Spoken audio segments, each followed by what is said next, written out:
నమస్తే అండి. రాజ్మా, బఠానీ, ఆలు కుర్మాకి ఇవన్నీ ఉడికించుకొని పక్కన పెట్టుకోవాలి. ఒక గిన్నె పెట్టి ఆయిల్ వేసి వేడయ్యాక ఉల్లిపాయ పేస్ట్ వేసుకోవాలి.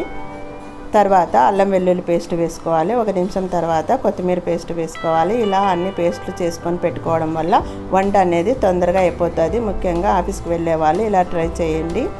ఇప్పుడు టమాటా పేస్ట్ వేసుకొని 1 నిమిషం తర్వాత పచ్చి కొబ్బరి పేస్ట్ వేసుకోవాలి. 2 నిమిషాలు మగ్గాక కొద్దిగా పసుపు, తగినంత కారం వేసుకొని ఒక 2 నిమిషాలు వేయించుకోవాలి.